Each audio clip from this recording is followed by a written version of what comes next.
My project explores the dialogue between sound and space.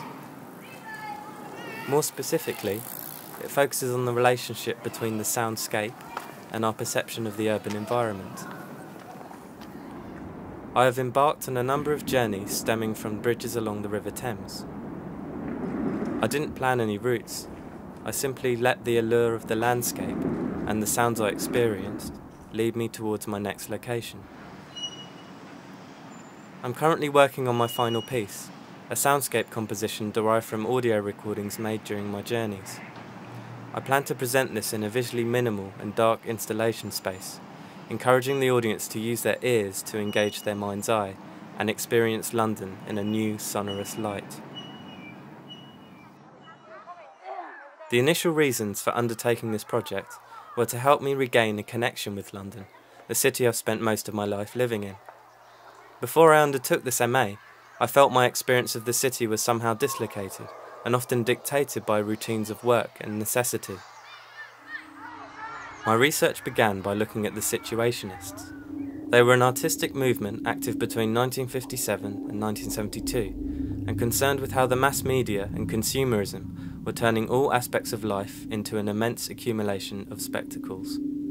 They developed several concepts and practices for transforming the spectacle of capitalism into art, namely psychogeography, unitary urbanism, dérive and détournement. Psychogeography was of particular interest to me, focusing on the study of the precise laws and effects of the geographical environment on the behaviour of the individual.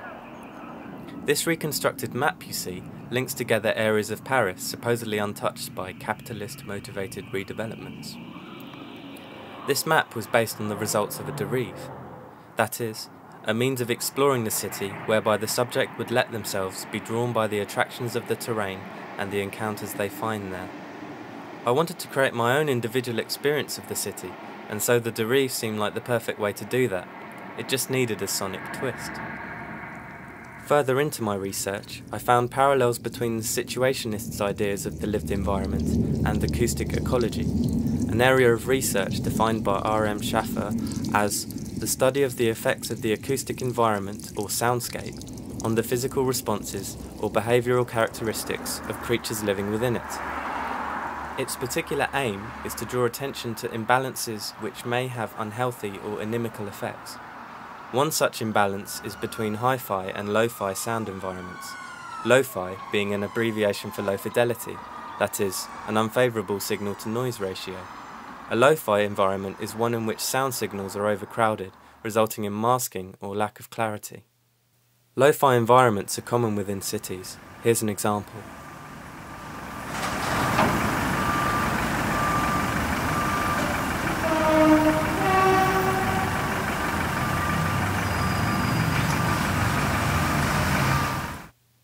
Here is a sound environment with slightly more clarity.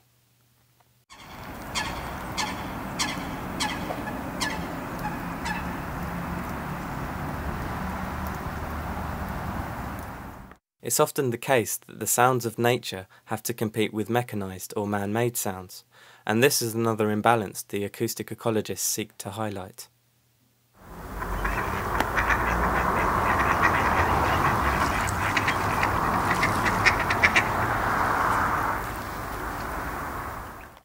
Perhaps this is an example of how urbanization has alienated many of us from nature, as Hildegard Westerkamp puts it.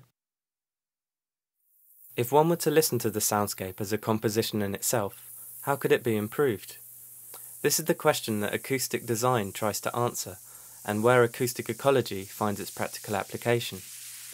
This interdisciplinary approach to shaping the soundscape combines expertise of acousticians, social scientists, sound artists and urban planners, and strives to eliminate unpleasant sounds from the environment, test new sounds before being released, place sounds to enhance environment, and preserve sound marks, that is, certain sounds within a locale that may possess unique qualities and special meanings within those communities.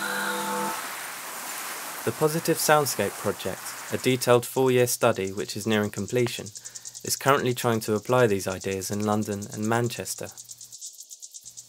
These areas of study hint towards the creation of a utopian soundscape, a city of aural clarity where balance is restored and communication between living organisms is made easier.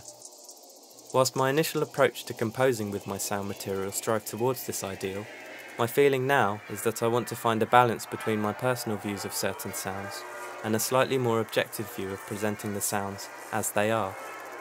This way, I can present to the listener a closer reflection of the current state of London soundscape, while still retaining a sense of exploration and imagination within the work.